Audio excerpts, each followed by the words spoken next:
Buenos días, hermanos, los saludo en el nombre del Señor Jesucristo. Quiero pedirles que por favor me acompañen con la copia de sus Biblias a la primera epístola del apóstol Pedro, en el capítulo 1. Vamos a leer desde el versículo 10 hasta el versículo 12. Primera de Pedro, capítulo 1, versículo 10 al 12. La Escritura dice: los profetas que profetizaron de la gracia destinada a vosotros, inquirieron y diligentemente indagaron acerca de esta salvación, escudriñando qué persona y qué tiempo indicaba el Espíritu de Cristo que estaba en ellos, el cual anunciaba de antemano los sufrimientos de Cristo y las glorias que vendrían tras ellos. A esto se les reveló que no para sí mismos, sino para nosotros, administraban las cosas que ahora os son anunciadas por los que os han predicado el Evangelio por el Espíritu Santo enviado del cielo, cosas en las cuales anhelan mirar los ángeles. Bien, que el Señor bendiga su palabra y vamos a continuar, hermanos, en esta mañana con nuestro estudio expositivo de esta epístola. Creo que hemos visto ya podemos llamarle el contexto, ¿no?, en el cual se encuentran estas palabras. Es un contexto que Pedro escribe a una iglesia que está siendo perseguida fuertemente, y también les recuerda cómo es que por medio del sacrificio del Señor Jesucristo y de su resurrección nosotros fuimos llamados pues a una esperanza viva, una vida eterna, una vida abundante a pesar de todas las persecuciones que servían para que nuestra fe fuese probada. Una fe que es más valiosa que el oro, y evidentemente que el fuego de la prueba es que purifica nuestra fe. Es lo que leemos en todos los pasajes de las Escrituras. Y Pedro les habla también a sus destinatarios diciéndoles de que ellos amaban al Señor Jesucristo aun cuando no le habían visto. Y esa es, hermanos, la característica de la vida. Ese es el corazón de un creyente verdadero, de un creyente que ama al Señor y lo ama profundamente, lo ama más que a su propia familia, lo ama más que su propia vida. Cristo es tan real, hermanos, más real que las paredes que nosotros podemos tocar de este lugar que nosotros nos estamos reuniendo. Y les habla de ese amor, y nosotros habíamos meditado cuando Pedro dice: a quien amáis sin haberle visto, y habla pues precisamente acerca de la salvación. Y ahora nosotros estamos entrando a otra parte también de esta epístola, hermanos, donde se habla de la gracia, y vemos que esta porción de las Escrituras que hemos leído nos enseñan muchas doctrinas de la fe cristiana, muchas doctrinas. A mí, hermanos, particularmente siempre he tenido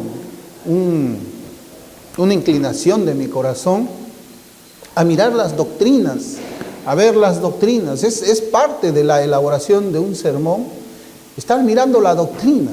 ¿Qué cosa es lo que la Escritura me enseña allí? ¿Y cuál sería la aplicación espiritual para mi vida? La doctrina es importante. La doctrina es muy importante para la vida de un creyente, porque la doctrina es lo que va formando nuestro pensamiento. La doctrina es lo que va llevando nuestro pensamiento a la esclavitud, a la obediencia de Cristo. Y nosotros finalmente actuamos como pensamos. Actuamos como pensamos. Hablamos como pensamos también. Y cuando yo les digo hablar como pensamos, posiblemente estamos hablando, no estoy hablando yo necesariamente del orden de ideas o la manera, o el arte de hablar o la oratoria, ¿no? Qué bien, cómo es que... No, estamos hablando, hermanos, de hablar la verdad en amor, la verdad en un mundo lleno de mentiras. Hablar la verdad con amor a una iglesia que está siendo también influenciada por tantas herejías del pasado, ideologías de hoy día. Por eso es que es importante la doctrina. Y en estos pasajes, hermanos, como en muchos pasajes de las Escrituras, El Espíritu Santo, por medio de la pluma del apóstol Pedro, nos enseña doctrina acá. Primeramente, lo que vemos es que nos enseña la salvación por gracia. La salvación por gracia.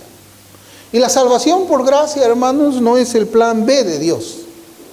No es el plan B de Dios. Sino que, como hemos estudiado nosotros, el pacto de gracia tiene su fundamento en el pacto de salvación o en el pactum salutis o el pacto de redención en la Trinidad pasada entre las tres personas de la Trinidad. Y el pacto de gracia, pues, como hemos estudiado, es la inauguración del pacto de redención a través de la revelación progresiva y aplicación retroactiva del nuevo pacto. Es lo que hemos estado estudiando de un manual corto, ¿no?, que ha escrito Micah y Samuel Renihan, que le llaman un manual de teología del pacto bautista reformado. Y nosotros tenemos que hablar, hermanos, de esa gracia. Y lo que nos enseña el texto que hemos leído realmente debe de disolver, debe derretir nuestros corazones a ese gran Dios. Porque yo siempre he notado que existen una posición humanista, una posición pragmática, una posición que de alguna manera rechaza lo que la Escritura enseña claramente. Rechaza un Dios soberano en la salvación. Rechaza un Dios misericordioso que tuvo misericordia de nosotros, aun cuando todavía no habíamos nacido, para entronar al hombre, para entronar el libre albedrío. Y así, hermanos, desmerecer la gracia del Señor, desmerecerla, ¿no? Esas herejías son antiguas, se llama la herejía pelagiana, la herejía arminiana, así se conoce en cualquier seminario de teología, y fue condenado como 8 veces por los concilios de la Iglesia. Porque eso es desmerecer la gracia de Dios. Eso es simplemente pintar otro Dios, dibujar otro Dios con una doctrina que para nada es bíblica ni ortodoxa, ¿no? Entonces vemos aquí que la Escritura pues nos habla, nos revela de parte de Dios acerca de la gracia. Y mire cómo dice. Yo lo he resaltado ahí.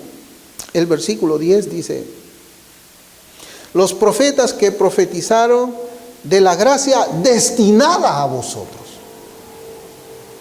Destinada a vosotros. Destinada para usted. Es una gracia destinada para mí.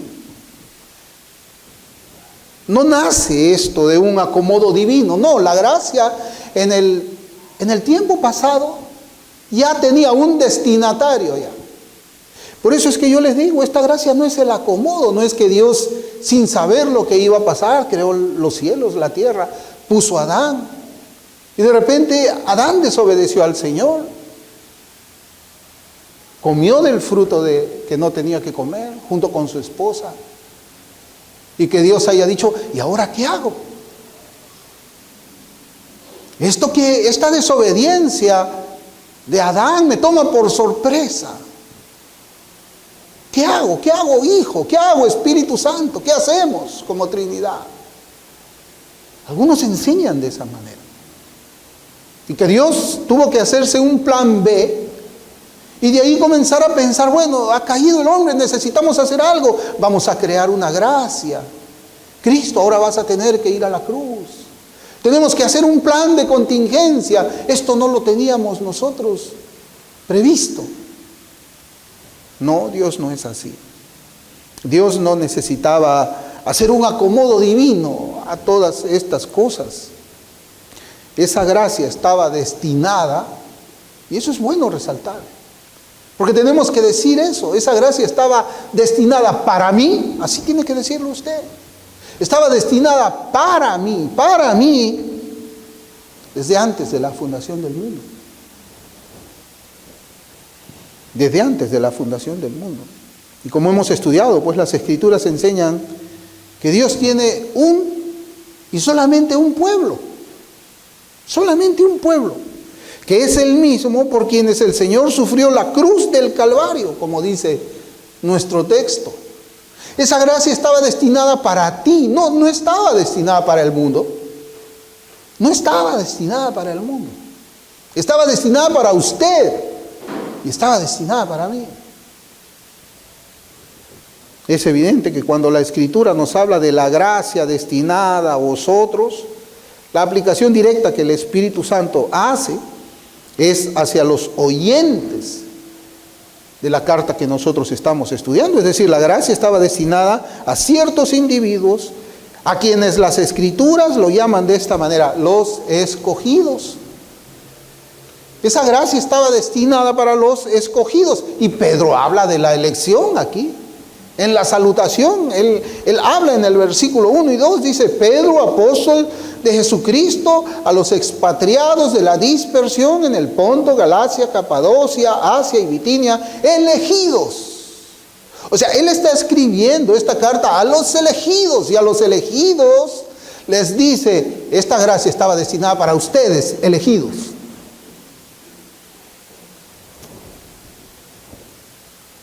Esa es la aplicación que hace el Espíritu Santo de esa gracia. Estaba dirigida, esa gracia estaba destinada solamente para los escogidos en el Antiguo Testamento y en el Nuevo Testamento. Porque la elección es una sola. Y como la elección es una sola, el pueblo de Dios es uno solo. Ya no hay judío ni griego. Es uno solo. Y esto nos incluye también a nosotros, porque esta carta el Señor también la tenía reservada en su corazón para nosotros, para enseñarnos doctrina. Y esas palabras, hermanos, nos deben llenar a nosotros de gratitud y amor, más amor todavía. La gracia destinada a vosotros. ¿Se imagina usted que Dios haya preparado para usted una obra especial? Eso es una obra especial, que nace de su corazón. Esa gracia tenía un destinatario. Usted y yo y los elegidos en Cristo. Nadie más. Nadie más. Y la definición de gracia, como yo les decía, hermanos, ha sido pues reducida por el humanismo para llevar arriba, para elevar las obras del libre albedrío. Y yo quisiera que pensemos eso en este estudio. Pensemos en las obras del libre albedrío versus la gracia destinada para los elegidos. Comúnmente se dice que la gracia es el favor inmerecido que el Señor concede a la persona objeto de esa gracia. Es inmerecido el favor. Y es algo que debe llamar también la atención. Eso es lo que se enseña aún en iglesias pelagianas y arminianas. No, la gracia es un favor inmerecido. Entonces la salvación es por gracia. Es Dios únicamente el que obra de una manera monergística, como dice la teología. Solamente Él para salvar al pecador. Es esa la gracia que me estás hablando. Inmerecida, porque no hay nada que yo hice para que el Señor me retribuya a mí, me pague, me devuelva el favor con una gracia. Es algo que yo no merezco porque no hice nada. No, espera, tú hiciste algo. ¿O sí? ¿Qué hice yo? Tú de alguna manera hiciste algo que Dios te recompensa a ti. Ok. La gracia es más, hermanos. La gracia no solamente es el favor inmerecido. La gracia es un acto de bondad de Dios. Es un acto de su buena voluntad, no es una retribución, es de su buena voluntad. Es la libre disposición de Dios, porque nadie lo coacciona a Él para que tenga gracia por nadie. ¿Y saben qué? Es espontánea. La gracia es lo opuesto a deuda. La gracia es opuesto a deuda. Por eso Romanos 11:35 dice: ¿o quién le dio a él primero para que le fuere recompensado? ¿Quién le dio pues a Dios primero para que Dios recompense con la gracia? Esto es una pregunta retórica que evidentemente la respuesta es nadie, ninguno. Era una gracia para la salvación del alma. En el contexto vemos eso. distinta a la gracia común. Es una gracia eterna, diferente de aquellas bondades temporales que Dios puede conceder tanto a incrédulos como a creyentes. En la teología se le conoce como la gracia común. Acá hablamos de la gracia salvífica, la gracia especial. La gracia común la vemos también en los evangelios, en Mateo 5:45, cuando el Señor Jesucristo dice: para que seáis hijos de vuestro Padre que está en los cielos, que hace salir su sol sobre malos y buenos, y que hace llover sobre justos e injustos. Dios aún sostiene a quienes no son su pueblo. Pero esa gracia no es gracia salvífica. Es una gracia común, como se le conoce. Es una gracia temporal. Es una gracia material muchas veces. Aún a los ateos el Señor les concede esa gracia. La gracia de la que nosotros hablamos es una gracia para ciertos pecadores, para que ellos alcancen lo que sin esa gracia no podrían alcanzar jamás. Sin la gracia de Dios nosotros no podemos ser salvos. No podemos ser salvos. Por eso 1 Pedro 1:10 dice: los profetas que profetizaron de la gracia destinada a vosotros inquirieron y diligentemente indagaron acerca de esta salvación. Es una gracia para salvación. Es una gracia para salvación. Esta es la gracia de Dios para la salvación de los pecadores. Es una gracia inmerecida, una salvación inesperada que sale libremente del amor de Dios. La gracia es diferente a la justicia también. En la justicia Dios paga a cada ser humano según sus obras. En la justicia Dios premia el bien o castiga el pecado. Eso es la justicia, distinto a lo que es la gracia. Ahora preguntémonos, ¿qué bien había en nosotros para que Dios nos recompense con la salvación? ¿Qué bien había? Si nosotros decimos: Señor, yo quiero que tú hagas justicia conmigo, estando muertos en delitos y pecados, ¿qué cosa le estaríamos pidiendo al Señor? El infierno. Por eso Isaías 64:6 dice: si bien todos nosotros somos como suciedad, y todas nuestras justicias como trapo de inmundicia, y caímos todos nosotros como la hoja, y nuestras maldades nos llevaron como el viento. El hombre no tiene absolutamente ninguna buena obra separado de Cristo. Y la unión con Cristo es una obra espiritual que ningún hombre puede hacer. Algunos colocan a la fe como el acto que obliga a la gracia. Sí, el acto que obliga a la gracia. Entonces la gracia ya no es gracia. La gracia ya no es gracia. Y la salvación viene a ser salvación por obras. ¿Por qué? Porque yo creí. Yo puse esto y Dios tiene que pagarme. Yo pongo mi fe y Dios tiene que salvarme. Yo pongo mi fe y Dios está obligado a darme a mí la salvación. Yo soy más inteligente que los demás, ¿verdad? No, hermanos. Romanos 11:5-8 dice: así también aún en este tiempo ha quedado un remanente escogido por gracia. Y si por gracia ya no es por obras, de otra manera la gracia ya no es gracia. Y si por obras ya no es gracia, de otra manera la obra ya no es obra. ¿Qué pues? Lo que buscaba Israel no lo ha alcanzado, pero los escogidos sí lo han alcanzado, y los demás fueron endurecidos, como está escrito: Dios les dio espíritu de estupor, ojos con que no vean y oídos con que no oigan hasta el día de hoy. Si es por gracia, no es por obras. Y si es por obras, no es por gracia. Segundo, hermanos, una doctrina que también nos enseña aquí nuestro pasaje es que Cristo sufrió por los escogidos y las glorias que vendrían tras ellos. Cristo sufrió por los escogidos.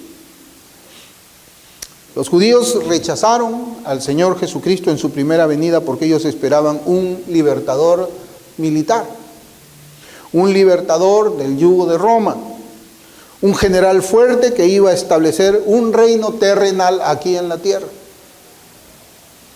Y en ese orden de ideas, el Mesías debía ser un conquistador victorioso, fuerte, invencible. Pero los profetas, porque Pedro nos lleva a los profetas en este estudio, los profetas profetizaron a un Mesías distinto al esperado por los judíos. Y esto debe, hermanos, llamarnos mucho la atención, porque podemos encontrar en los judíos personas que escudriñaban las escrituras. Ellos las escudriñaban, ellos las estudiaban, ellos las meditaban en ellas, ellos se reunían para tener grupos de estudios. Pero a pesar de eso, a pesar de lo que los profetas habían hablado acerca de los sufrimientos del Cristo, ellos esperaban un Mesías distinto. Y eso nos enseña de que no necesariamente alguien que está leyendo muchas veces la Escritura puede tener una interpretación correcta de la Biblia, a no ser que el Espíritu Santo le conduzca a toda verdad. Los profetas habían profetizado a un Mesías distinto. Y esto lo vemos, hermanos, desde el libro de Génesis. Desde el libro de Génesis, inmediatamente después de la caída, encontramos nosotros lo que el profeta Moisés escribe, porque Moisés era profeta también. Él escribió los 5 primeros libros de la Escritura. Y Moisés, siendo profeta, él profetiza los sufrimientos del Mesías. Allí en el capítulo 3 del libro de Génesis, mire ahí en el versículo 15, mire cómo es que en Génesis 3:15, cómo es que el profeta Moisés profetiza los sufrimientos del Mesías. Dice, y pondré enemistad entre ti y la mujer. Esto es el juicio que Dios hace a Adán y a Eva. Y pondré enemistad entre ti y la mujer, y entre tu simiente y la simiente suya. Esta le herirá en la cabeza y tú le herirás el calcañar. Sufrimientos del Mesías. Matthew Henry comenta de esta manera y le comparto. Dice, se dan detalles sobre Cristo. 1, su encarnación o venida en la carne, que su Salvador sea la simiente de la mujer, hueso de nuestro hueso, da gran aliento a los pecadores. Hebreos 2, versículos 11 y 14. 2. Segundo, los sufrimientos y muerte, señalados en que Satanás herirá su calcañar, esto es su naturaleza humana. Los sufrimientos de Cristo continúan en los sufrimientos de los santos por su nombre. El diablo los tienta, los persigue y los mata, y así hiere el calcañar de Cristo, que es afligido en las aflicciones de los santos. Pero mientras el calcañar es herido en la tierra, la cabeza está en el cielo. Y tercero, su victoria sobre Satanás. Cristo frustró las tentaciones de Satanás, rescató almas de sus manos. Por su muerte asestó un golpe fatal al reino del diablo, una herida incurable en la cabeza de esta serpiente. A medida que el evangelio gana terreno, Satanás cae. Hermanos, el comentarista nos está diciendo de que este versículo está hablando de los sufrimientos que el Cristo en su humanidad tenía que padecer. Su calcañar tenía que ser herido. Pero Isaías, otro profeta todavía, nos trae más luz sobre los sufrimientos de Cristo. Él habla en Isaías capítulo 53, versículos del 3 al 6, dice, despreciado y desechado entre los hombres, varón de dolores, experimentado en quebranto, y como que escondimos de él el rostro, fue menospreciado y no lo estimamos. Ciertamente llevó él nuestras enfermedades y sufrió nuestros dolores. Y nosotros le tuvimos por azotado, por herido de Dios y abatido.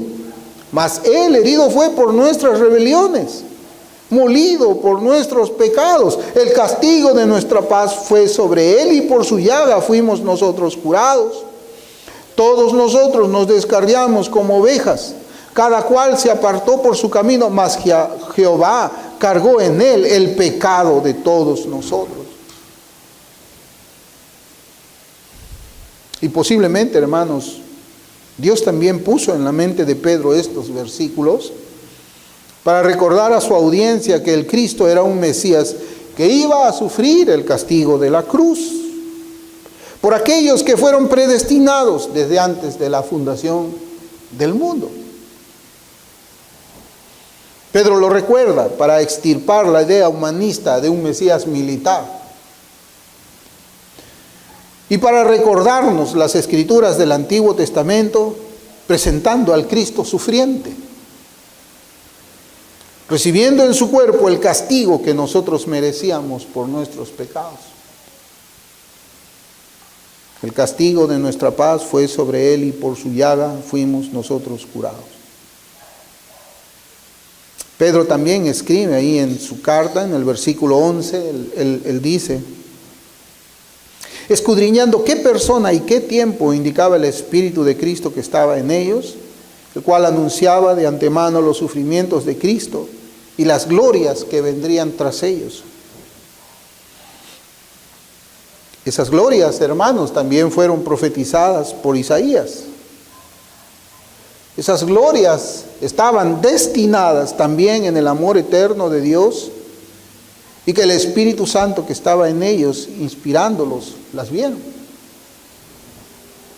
Isaías 53, otra vez, versículos 11 y 12, dice: verá el fruto de la aflicción de su alma y quedará satisfecho. Por su conocimiento justificará mi siervo justo a muchos y llevará las iniquidades de ellos. Por tanto, yo le daré parte con los grandes y con los fuertes repartirá despojos, por cuanto derramó su vida hasta la muerte y fue contado con los pecadores, habiendo él llevado el pecado de muchos y orado por los transgresores.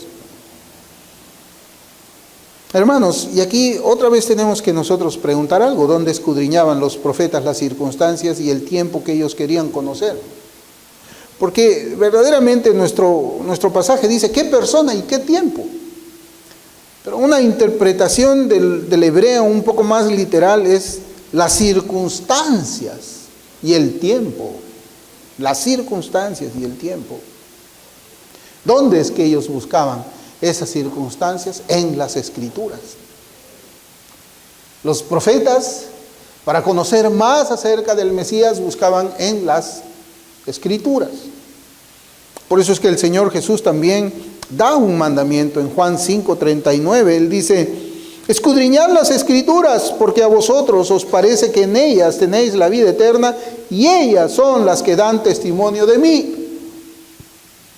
No hay otra manera acerca de conocer del Señor más que por las Escrituras. Como les digo, hermanos, vivimos en un tiempo en que las Escrituras han sido desplazadas por una interpretación racionalista, por una interpretación mística, por ideologías. Lo triste es de que a veces nosotros los cristianos tenemos que esperar que el mundo nos apruebe alguna interpretación de la Escritura, sea moral o no sea moral. A veces los cristianos tenemos que esperar que la arqueología confirme lo que la Escritura dice, o que la sociología confirme lo que la Escritura dice. A ese punto estamos llegando nosotros.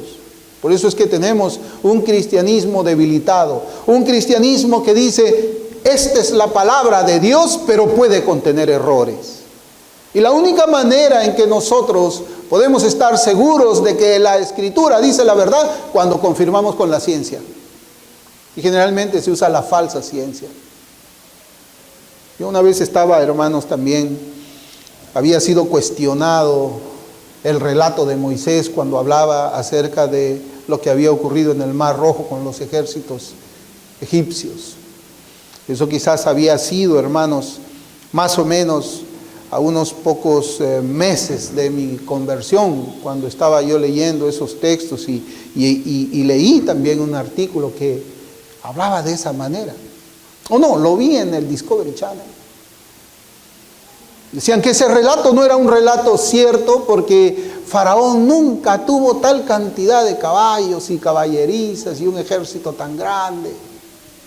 Y que lo que Moisés había escrito ahí, pues la arqueología inmediatamente lo refutaba. Pero como dice el dicho, la ciencia es la verdad de hoy, pero la mentira de mañana. Pasaron unos años, hermanos, y la arqueología verdaderamente descubrió las caballerizas grandes, los lugares grandes donde acampaban los ejércitos de Faraón. Y tuvieron que decir, no, sí, es verdad. Pero nosotros no andamos de esa manera, hermanos. Yo no necesito la ciencia, yo no necesito la arqueología ni la sociología para que me diga, no, sí, es verdad. No, la Biblia es verdad, es inerrante. Si ellos no quieren creerlo, es porque están en las tinieblas. Si ellos quieren cuestionarlo, es porque están en la oscuridad. Pero la Biblia es inerrante, hermanos, no contiene ningún error.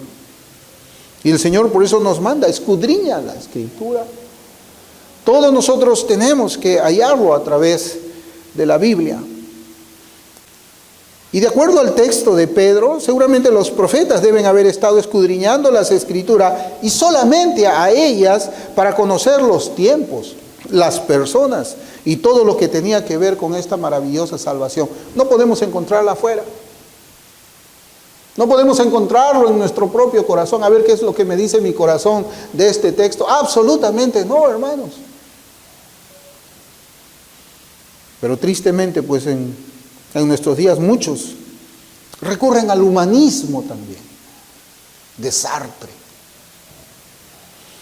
Recurren al racionalismo, al misticismo, como ya les dije, a las ideologías ateas, para buscar, comprender e interpretar lo que la palabra de Dios nos enseña para estos días. Esto es tener un concepto muy bajo de las Escrituras y al mismo tiempo significa tener un concepto muy bajo de Dios. La Biblia interpreta a la Biblia. Y eso se conoce como la analogía de la fe, una herramienta segura para buscar el consejo de Dios para toda nuestra existencia. Para toda nuestra existencia, desde la salvación hasta nuestra glorificación. El Señor, hermanos, no ha hecho nada sin que antes lo haya dicho a sus profetas. Y les dio a ellos el Espíritu de verdad para que sean conducidos a toda verdad. Lo mismo a nosotros, tenemos el Espíritu de Cristo y confiamos que llegaremos a la verdad del consejo de Dios en tanto sigamos su dirección y guía cuando escudriñamos la palabra de Dios.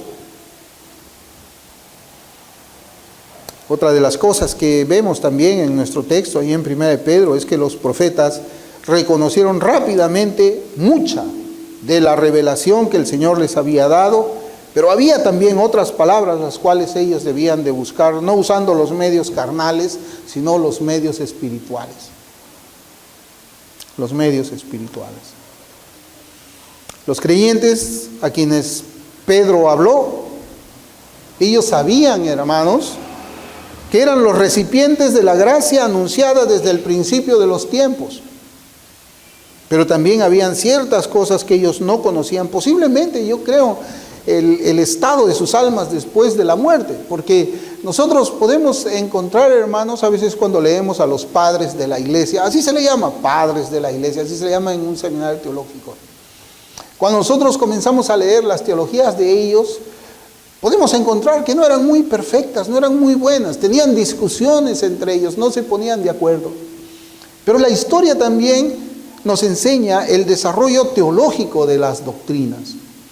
Podemos decir de que nosotros ya vivimos en un tiempo, hermanos, en que prácticamente las doctrinas bíblicas ya no deben de sufrir, no deben aparecer nuevas doctrinas bíblicas, y las que hemos llegado a conocer por la misericordia del Señor son lo que se puede llamar la ortodoxia bíblica o la sana doctrina bíblica, desde el tiempo de la Reforma hasta ahora.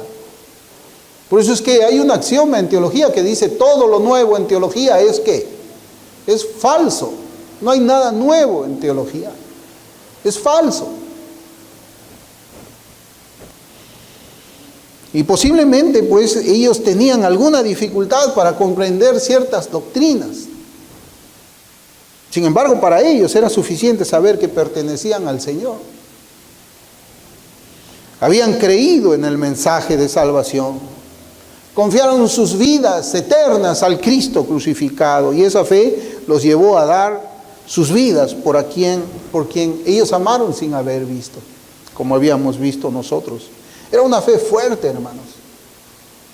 Y algo que yo había aprendido a lo largo de mi vida cristiana, quizás cuando comencé a interesarme un poco más acerca de la teología, porque para mí era algo muy raro cuando yo comenzaba a leer los textos. Yo creo que les he comentado esto, hermanos. Cuando yo comenzaba a estudiar la Escritura, yo utilizaba unas herramientas que había aprendido en la universidad. Cuando uno entra a la universidad, en el caso mío, ya por los 80s, yo llevaba 2 cursos, seguramente que hasta ahora se llaman metodología de la investigación, cómo leer, interpretar textos, cómo comprender lo que uno lee, ¿no? Es para poder hacer trabajos, o sea, uno tiene que leer y entender lo que está leyendo, ¿no? Yo al principio, hermanos, yo aplicaba mucho de eso. Yo no conocía lo que era la exégesis, la hermenéutica, sino hasta un tiempo después. Yo aprendí, hermanos, de que Dios cuando salva a una persona, le cambia el corazón, le pone un corazón de carne, un corazón capaz de amarle, de obedecerle, de amarle con todas las fuerzas, Pero también aprendí que el Señor lo que hace en la mente es muy distinto.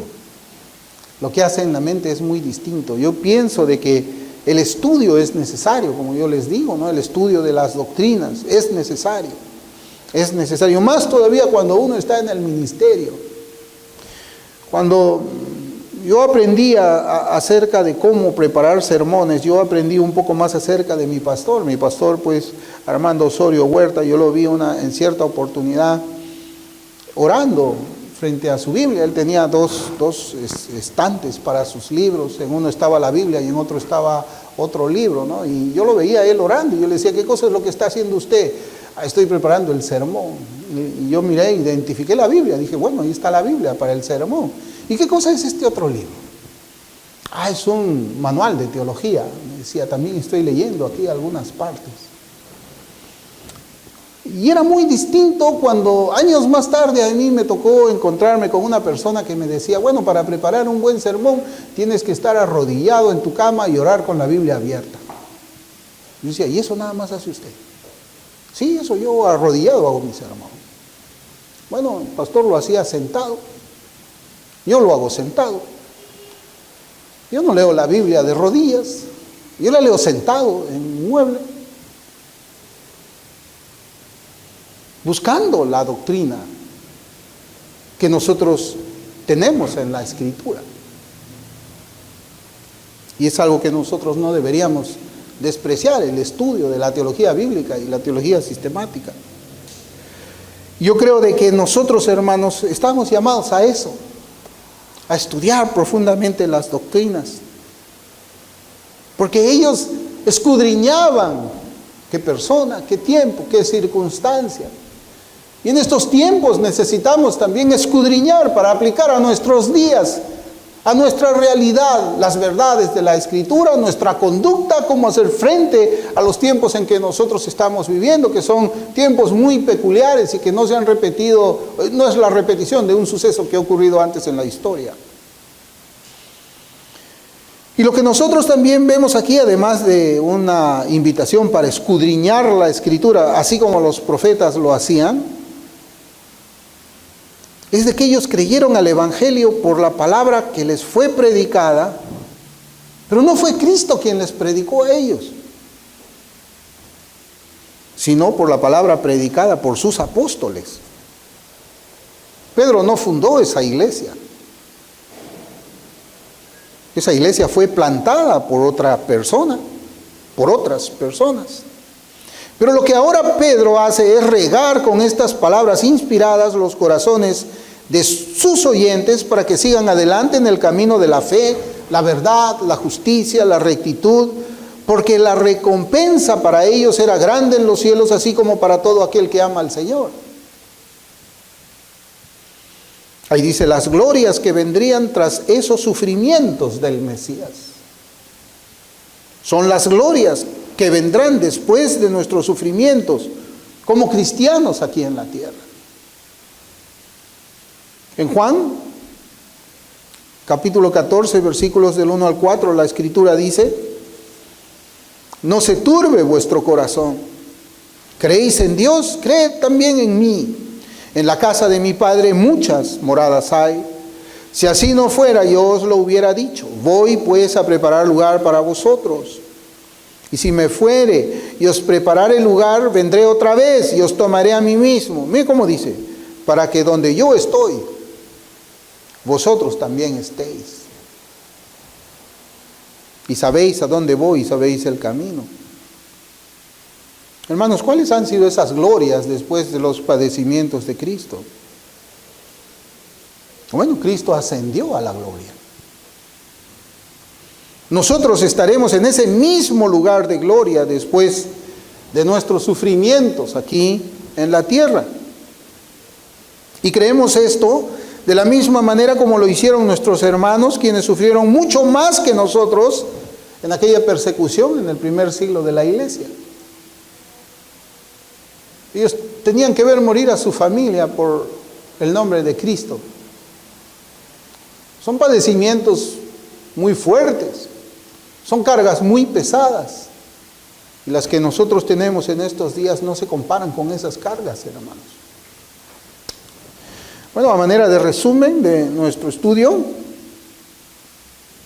yo quisiera que recordemos que el Señor no lo ha salvado a usted porque tuvo que hacer un plan B. Él, por alguna razón que desconocemos, nos amó desde antes de la fundación del mundo. Lo desconocemos. En realidad, yo cuando veo mi vida pasada no hay ninguna razón para que Él me amase a mí. Al contrario. Pero bueno, por alguna razón que nosotros desconocemos, nos amó y destinó una gracia para nosotros. Él nos salvó por su misericordia, por su gracia, poniendo su justicia, poniendo el castigo nuestro sobre su Hijo Jesucristo. Él llevó nuestro castigo y por sus llagas hemos sido sanados del pecado y llevados al cielo.